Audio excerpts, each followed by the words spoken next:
Hello, everyone. Dr. Shabazz here, and I'm going to give some information on Chapter 7. Chapter 7 is titled Corruption and Ethics in Global Business.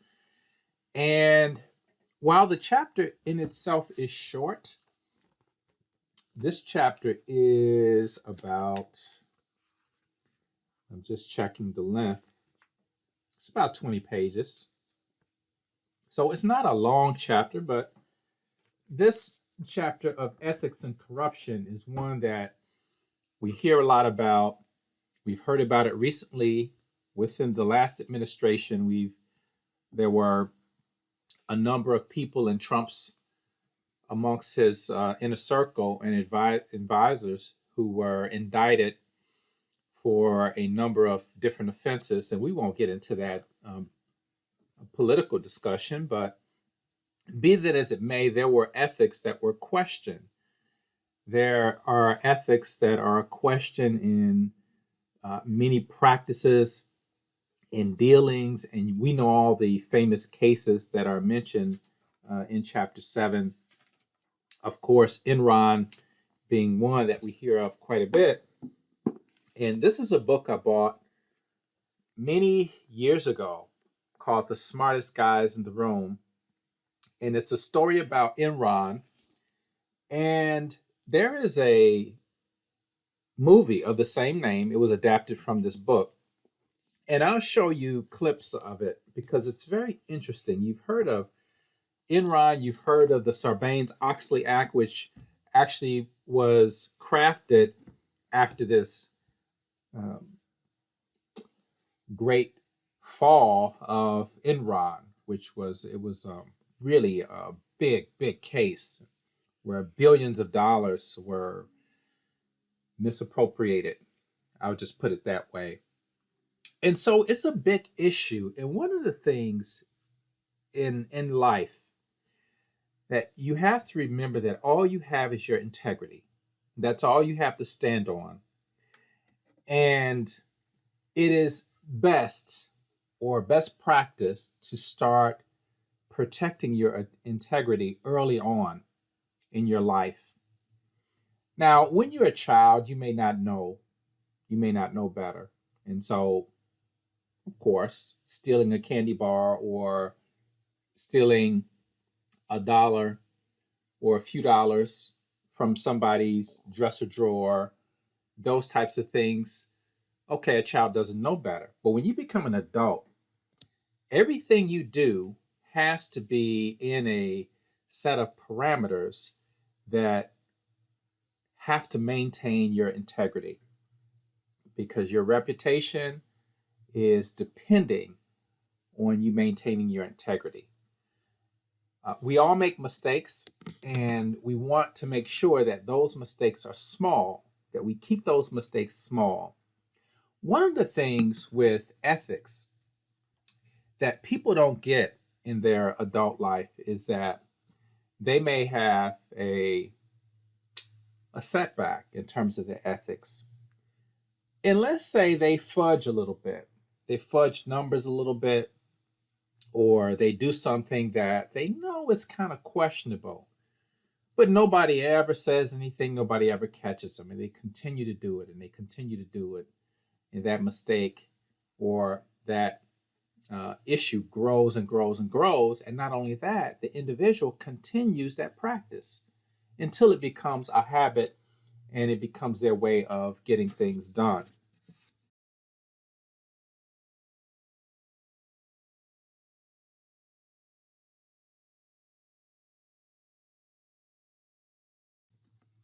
And so you find that many people will get in over their heads before they know it. They're in this big scandal, which is what happened in a lot of these cases involving multinational corporations. But Enron certainly was one of the big cases that led to a fallout and a major case involving the executives who had profited billions of dollars. And then you had others who used very creative accounting practices in order to disguise their lack of ethics and their, and also to disguise their corruption. There was a book that was written by colleagues at SBI called Corporate Scandals: The Many Faces of Greed. And in this book, it talks about a number of different cases, and some of the cases mentioned in this book are also in our textbook. But this book was written back in 2005, and this was after Enron.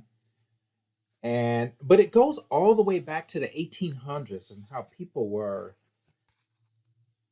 they had these scandals that were going on with the railroad and many different financial institutions. And of course, about loan sharking, those types of very questionable practices.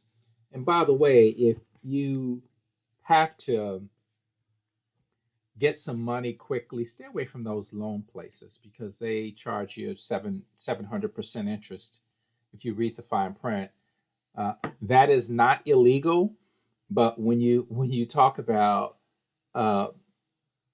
ethical practices, okay, that may be something that can be debated, whether charging someone 7% interest on a loan is ethical. But certainly all of us want transparency. Here at FAMU, it is demanded of us to show transparency. If for example, we take out we win a grant, or we write a grant and we get X amount of money from a foundation to use this grant, for example, for curriculum development. Now, if I get money from this grant in order to develop the curriculum, you better believe that I should be developing the curriculum and not taking a trip off to the Bahamas somewhere with that grant money, because if that happens, then it's going to become a problem. And so these things are often vetted and to ensure that there's transparency in the process. So what I'll do is I'll go through some of these slides. There are not that many slides. Again, this chapter is only about 20 pages, and we'll get into some of the issues: ethics, what ethics is, what ethics are, the idea of ethics in economics, corporate social responsibility, and then some of the cases, some of which I've already mentioned. So here you have this kind of philosophical dilemma, so to speak. The imperative principle, do what is right. And you have another one, do what is right, but filter action by considering consequences. In the utilitarian principle, do what produces the greatest good. So you had a politician who used to say, get into good trouble. Okay, that was John Lewis, who passed away last year. And a lot of politicians have taken that mantra on to mean that you can become an activist. And even if it is unpopular, if it is good in principle, that's what you should follow. And so that would be certainly involving these different principles of ethics. If we look at ethics closer, it is the branch of philosophy that addresses values pertaining to human behavior with regard to rightness and wrongness, and actions, and to the goodness and badness of intent and results of such actions. Some of you all will become lawyers or will want to go to law school, and you will understand this idea of intent. Intent is a very important concept when you talk about law and what is ethical, whether somebody intended to do something or they did not intend to do it, or it was accidental. It makes all the difference between the levels of culpability. And so you certainly want to understand the line between right and wrong. And I believe as adults, we know right from wrong. A lot of times we know when we're doing something wrong, and we might say, well, we tend to somehow justify the wrong by saying, okay, but there's a greater good for me doing this. If I cheat and I get an A, I get this scholarship. Or if I plagiarize this paper, then I'll get a good grade and then my GPA will go up and then I'll get this award or some kind of benefit, or I'll get more job prospects. So these are ethical dilemmas that we all take. And but in essence, we certainly know right from wrong. So I was saying earlier, the integrity, the idea of adhering to your moral and ethical principles, the soundness of moral character. And again, that's all we have in life. Once you lose your integrity and your reputation along with it, it takes so much to repair that. There are situations where you've had scandals. People have been accused of misappropriating funds, they have been accused of corrupt practices, and these individuals would then have to undergo reparation of their image. There are companies that will help you to do that, but it's certainly embarrassing at the least that you're being put on full blast that you have been involved in some type of scandal, and certainly to not have to deal with that, just do the right thing, and that's the basic lesson there. And if you're around people that are not doing the right thing, then you have to reconsider the company that you're keeping, because it's just not it's not good company to keep. You can be an accomplice or be accused of being an accomplice because you're hanging with people whose ethics are not are not sound. And so again, we know what integrity is, and but sometimes we need to be reminded of it. So here are some basic steps in ethical decision making, and I think we know these naturally. We have an idea of making decisions and what the consequences may be. Consequence is really a big word, because that is how people weigh what they're going to do. If they're going to do something unethical, they weigh the consequences. And if I do this, then what is the chance of me getting caught? And what is the punishment? If the punishment is not great, then you might take the chance. There have been situations in business where manufacturing companies have had certain criteria that they had to meet in terms of emissions, pollution that they can emit in the atmosphere. And of course, if you go above a certain limit, you're fined.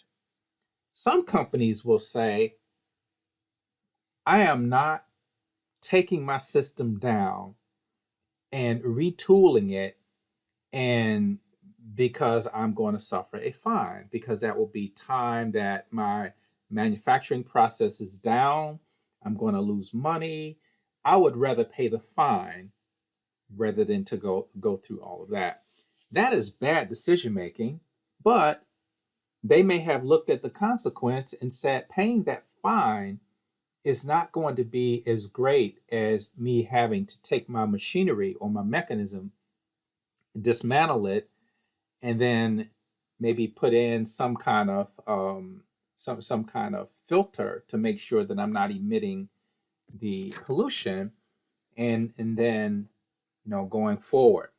And so there have been cases. There was one I remember from graduate school when I was doing my MBA that they talked about some companies would just pay the fine rather than to continue to retool their mechanism.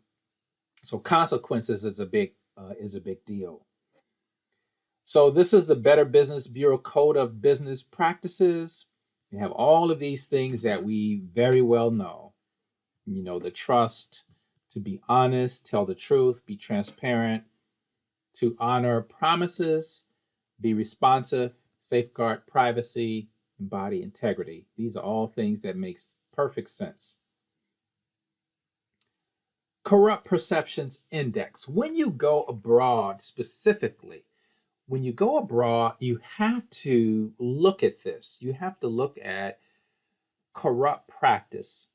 And there are many different tables out here in terms of, the extent to which bribes are expected when you go in another country. And so they have these indices, and I have one on the next slide here, and you'll see the countries rated. You have Iraq. Now, this is old because this is up to 2007. China, Indonesia, Nigeria, Kazakhstan, and Russia. And this was as of 2007. Now, I have something that is more current when you talk about corruption, and this is the table here. So this is from Transparency International. This is one of those organizations that does a lot of work in this space. And they have a lot of different tables. And they have this kind of table over here to the left.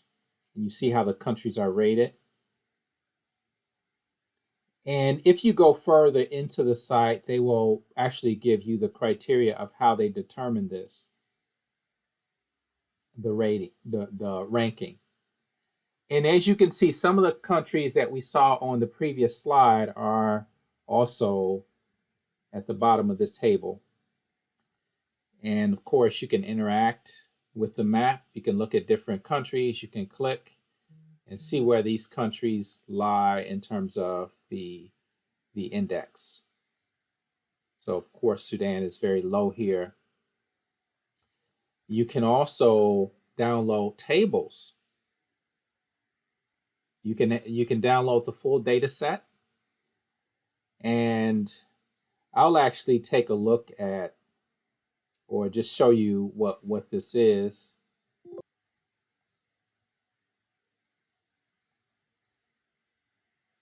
So as you can see here, this is the table. Well, we saw it on the menu, the pull down. Well, not the pull down, but the table with the sliding bar. But they have more detail here, and they have previous years. This is 2020, 2019, 2018, 2017, and it goes all the way over to 2012. They also have another table which deals with how a country has changed over the years. And so they show you the direction of change. So here they have the direction. Maldives has gone up 14 spaces, which is a good change. And you have others that have gone up in the rankings. And at the other end of the spectrum, you see a lot of countries have remained stable. And then you have some that have gone down as far as their assessment is concerned. So these are some of the tables that you would look at in order to assess the environment in these countries. And that obviously is a free download that you can look at. And Transparency International, if you need other types of data, then they can provide that for you as well. CSR, you've probably heard about this in your other class, corporate social responsibility. It essentially means being a good citizen. And what does that entail? That entails a lot of things. First, following the laws, making sure you provide quality services, and that you keep in mind of those consumers that you are serving. They also talk about labor practices, such as treating your employees with dignity and respect. And I might add also respecting the local culture. If they're having to do something in particular, such as making a prayer at a certain time of the day, or if they want to celebrate a certain holiday, then they should be allowed to do that. There is an issue with regard to religious practices, but also there's an issue as it relates to even adornments, hairstyles, and other types of issues that you are having to face as a company in a foreign country. Here they talk about taking care of the environment, which is one of the incentives. A lot of companies go overseas because the regulations aren't as strict. And so they feel that since regulations aren't as strict, I'm better off going overseas and being able to produce in higher volumes because there's no barometer of how much I can produce. And so knowingly polluting the environment obviously is not a great, is certainly not a good thing to do.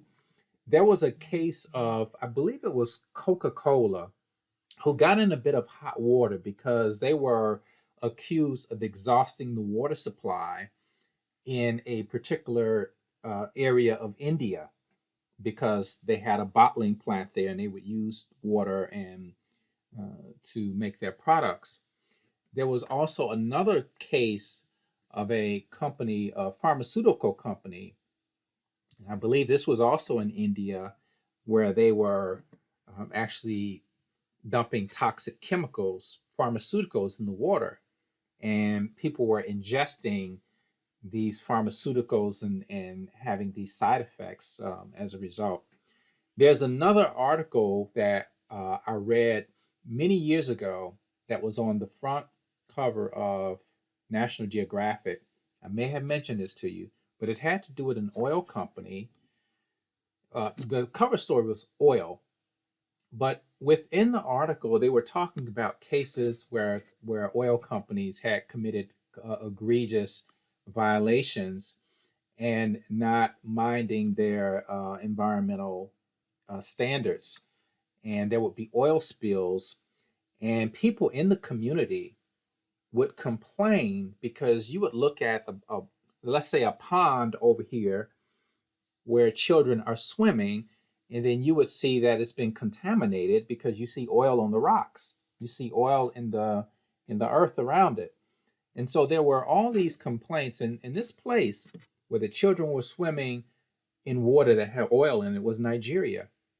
And people complained, and it ended up being a protest, and actually a very big protest, and nearly turned into a riot. And there were actually people, executives kidnapped, and there were also groups that had called out the elders who were trusted with making sure that their voice was heard. And when that did not happen, those elders were actually killed as a result because they were looked at as selling out to corporate interest. And that was a big case in Nigeria in the 90s that resulted in the death of Ken Saro-Wiwa, who was hanged for inciting that protest and those elders being murdered. So certainly these are things that you have to do. Meet legal obligations, deal fairly with suppliers, lenders, and other business parties. I think of a company like Walmart who has a reputation of dealing with suppliers in a very draconian way. There's a video that I show and that I may show in this class, deals with China, in Walmart in China, and they have a labor activist who talk about Walmart's practices. And he says these suppliers, they claw at each other and they fight and they scrap and they scrape because they're trying to get a contract with Walmart. And Walmart is trying to get the lowest price. And they really don't care at what happens with respect to the suppliers. And so this labor activist was just talking about how, ethically questionable that practice was with Walmart. And so Walmart has been a target in many of these cases. Okay, these are some ideas about making ethical choices. I don't want to go into this too much, but I think our senses are very keen, and we should have an idea in terms of what kind of ethical implications that we are making. It says here, what would your mother or father say if you acted in that way? That's kind of makes you smile, because sometimes we do think about that. What would my mother think about this? If I did this, what would she think? Uh, that's obviously not an academic thing to go by, but it's certainly something that is it's certainly something that is credible and something that we all can relate to.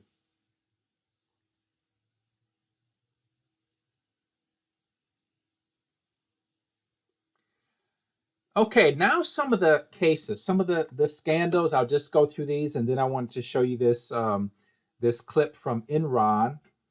Enron Corporation, major global provider of electricity, natural gas, pulp, paper, and communication services, used innovative and misleading accounting in cooking its books to avoid disclosing unprofitable operations, including mark-to-market accounting practices.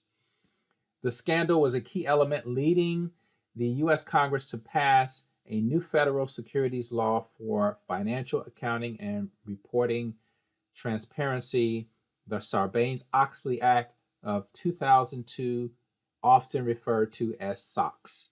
And some of you have heard of this. Maybe you've had Dr. Aretha Hill, and she's talked about this. And she specializes in forensic accounting and teaches that course. And so all of these things, all of these cases would be discussed in many of these books that are written on corporate scandals.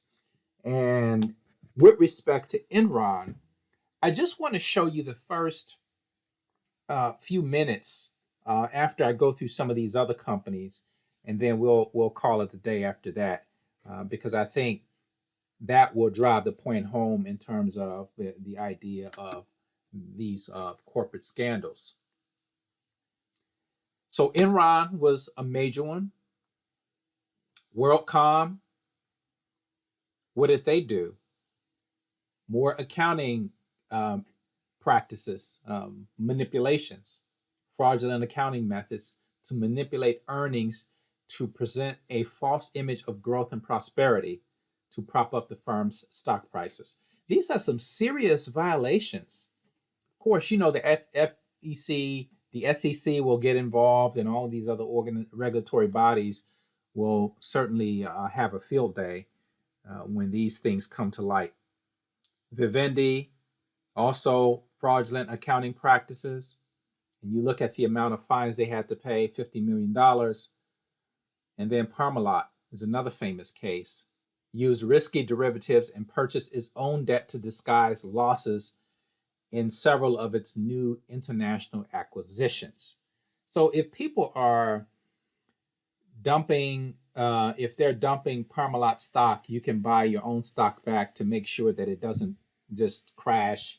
But of course, those are short-term solutions that won't last unless you're able to correct the market somehow. But it says Parmalat collapsed into bankruptcy, and when it could not pay its debt and make its bond payments. So very famous case, and I believe that case is also in this book. One other thing is when we talk about corruption and ethics, can ethics be taught? We have a business ethics course here where you run through all of these things, and you teach principles. But I think ethics is something that the foundation of ethics has to be taught when you're young. You can't wait until you are in your undergraduate program or when you're doing your MBA to be taught ethics. I think that's something that has to be set when you're young. Because when you're young, there are certain things that you absorb and stick with you for the rest of your life. And your behavior will then become based upon those things that you learned at a very early age. So I think to an extent you can teach some of these principles, but that ethics has to be taught early on so that you can have a strong foundation. And if you have a question of what to do, whether it's right or wrong, you go back to your roots in terms of your foundation and the things that you were taught, hopefully by your parents and those who were mentors to you. You had a lot of different quotes here talking about associating with men of good quality, or I would imagine women of good quality. And that is really saying a lot. And if you have friends that are around you and they're kind of shady and doing shady things, you want to reconsider to what extent you're going to have that person in your life. And if they encourage you to do shady things, you certainly need to find maybe a way to move away from that relationship. And I'm being brutally frank. If you have friends like that, then you need to figure out ways to distance yourself, because then that bad influence can be detrimental, not only to you personally, but to your future and what it is that you're trying to do. Lastly, the Foreign Corrupt Practices Act of 1997. I actually have it here. They have everything in this act. This is not the Foreign Corrupt Practices document. This is a resource guide that's put out by the Department of Justice, and it talks about all of these things that that you certainly should know, and what and basically it is interpreting what the act is in layman's terms. And you can go through, and of course it's very voluminous, very descriptive, very comprehensive. And these are things that we should be aware of. And we see here they had passed accounting provisions here, FCPA accounting provisions, and so they go into that detail. So here's the Foreign Corrupt Practices Act. Again, this is the Department of Justice, and it kind of gives you an idea of what it is. And there's a download as well. You can download it. There is another act called the Omnibus Trade and Competitiveness Act of 1988. The Foreign Corrupt Practices Act was designed to prevent foreign multinational corporations from engaging in corrupt practices while they were abroad, such as giving and receiving bribes to get something done. The omnibus, which was under Reagan, actually walked back on that a bit, because it was thought that American companies were suffering from disadvantages because other companies were in countries paying these small bribes to get things done. Americans were not, and they were falling behind. So this was sort of a kind of an allowance to do things that would cut through unnecessary red tape. And so if you read through it, it talks about some of these ideas of, declares that overall U.S. negotiating objectives with respect to trade agreements are to obtain more open and equitable market access, reduction or elimination of barriers and other trade distorting practices, a more effective system of international trading policies. So there, you read through here, and there are some allowances for engaging in some negotiations, so to ensure that business is moving forward. And again, that's Transparency International, the Corruption Perception Index. I'm going to show you a clip from the smartest guys in the room. I'm going to show you the first 8 or so minutes of it. And it's about an hour and 40 minutes. And obviously, we're not going to watch that, but I just want to give you an idea of how serious this thing was in the early 2000s and what led to all of these legislative acts being passed, and the things that we have to do now in accounting in order to make sure that there is transparency in the organization. So here we go. I'm going to play about the first 8 minutes of this, and then I'll close out after that. All right.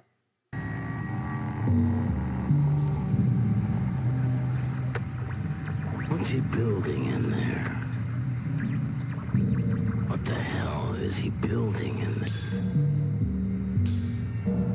It had taken Enron 16 years to go from about 10 billion of assets to 65 billion of assets, and it took them 24 days to go bankrupt. What the hell is he building in there?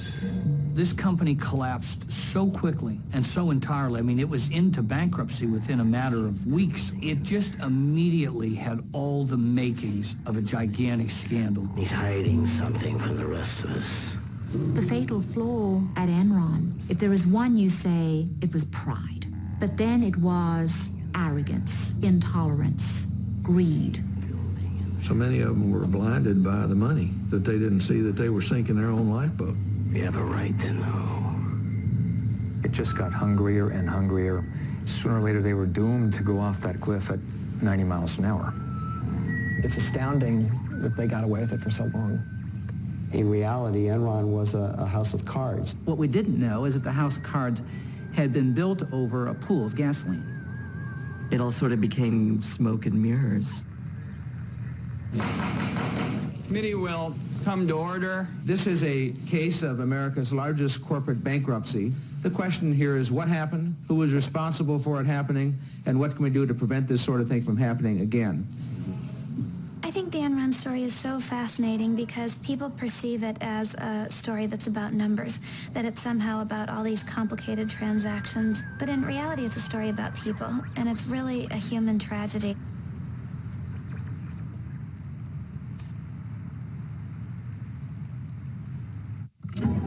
Mama may have, Papa may have, but God bless the child that's got his own, that's got his own. Yes, the strong gets more, while the weak ones fade. Empty pockets don't ever make the grade. Mama may have, Papa may have, but God bless the child that's got his own, that's got his own. Money, you got lots of friends crowding round the door. When you're gone and spending On this date at 2:23 a.m., Sugarland Police discovered John C. Baxter located inside his vehicle with an apparent gunshot wound to the head. At this time, it has been a suicide note located. Sort of, can you give us any indication whether this was related to Enron's bankruptcy? We do know that he was an Enron employee, but as far as any other indications of why he committed suicide, no, we do not.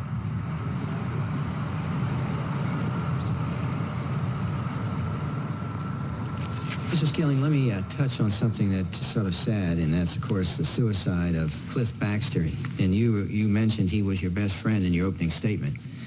Before he died, did you have many conversations with him? Yes.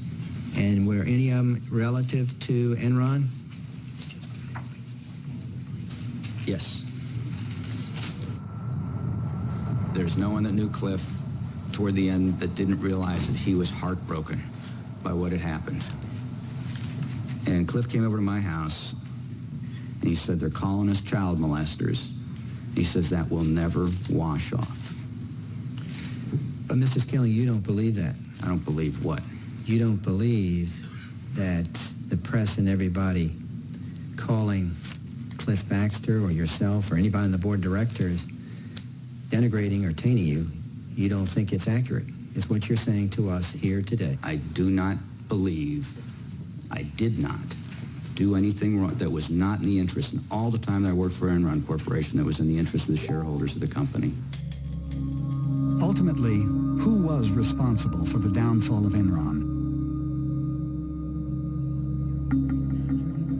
Only a few years ago, Enron was the nation's seventh largest corporation, valued at almost $70 billion.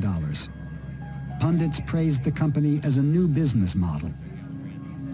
This trading floor was manned by America's best and brightest, charting the futures of energy and power. And high above each with a private staircase, Ken Lay and Jeff Skilling had built their own plush staterooms. They were known as the smartest guys in the room, captains of a ship too powerful to ever go down.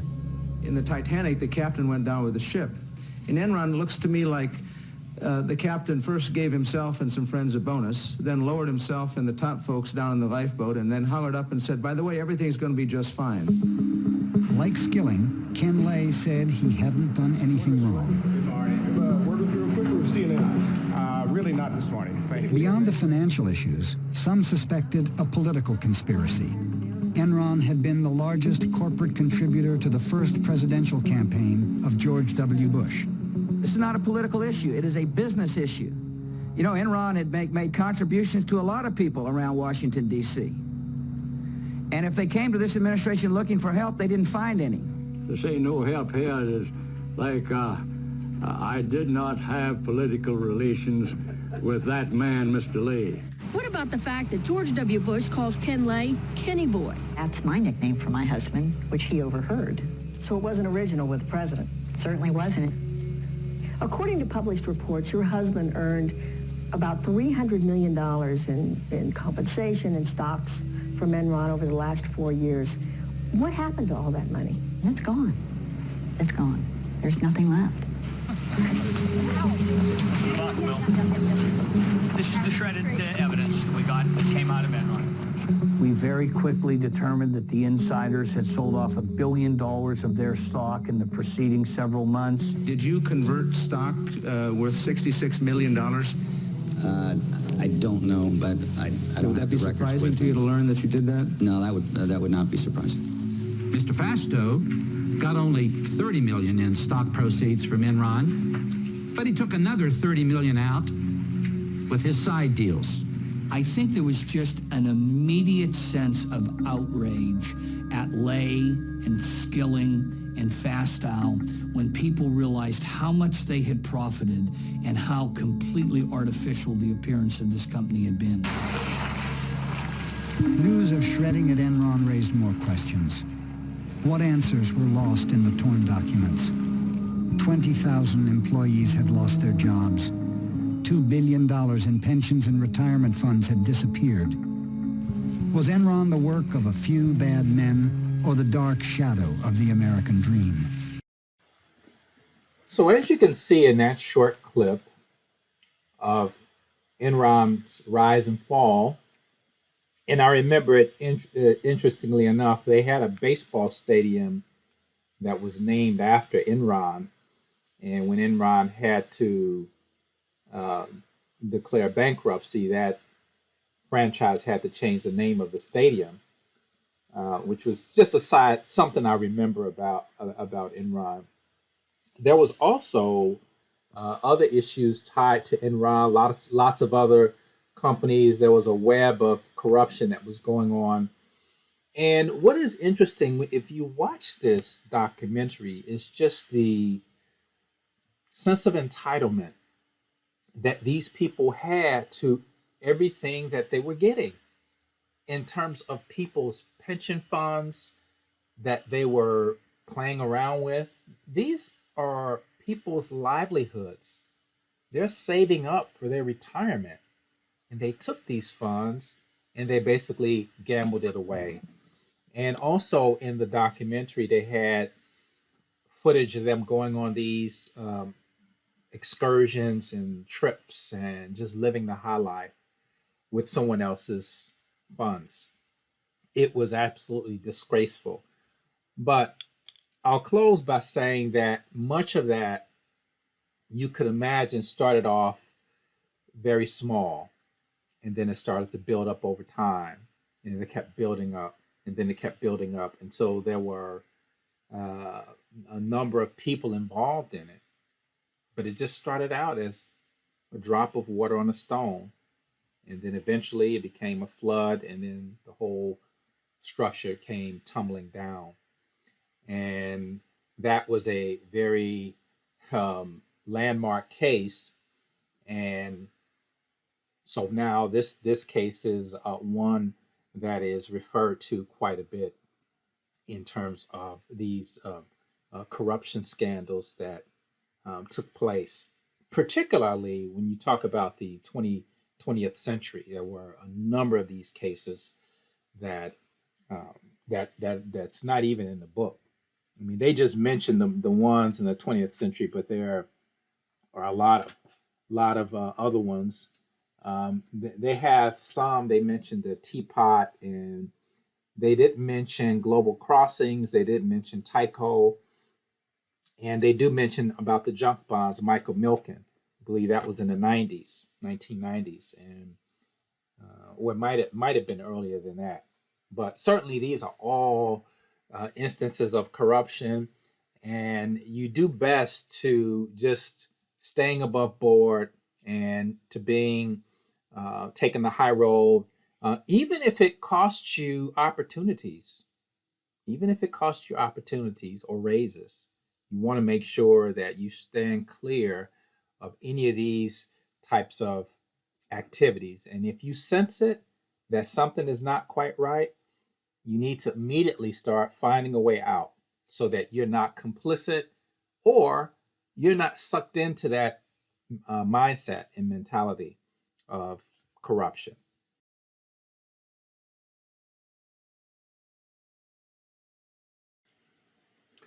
One other thing to consider is when you look at the corruptions list that we saw earlier, and you look at incidences of corruption in those countries, we're talking about petty corruption, maybe somebody asking for a bribe, maybe somebody wanting to carry your passport through or your business license through a process to expedite it, and you give them $100 or $200 or whatever the case might be.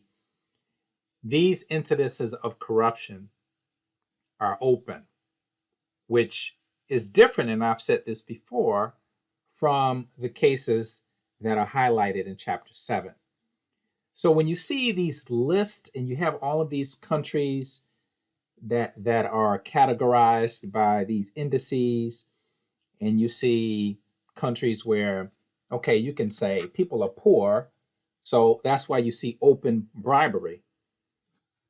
But in Western countries and rich nations, these incidences of corruptions are in the billions.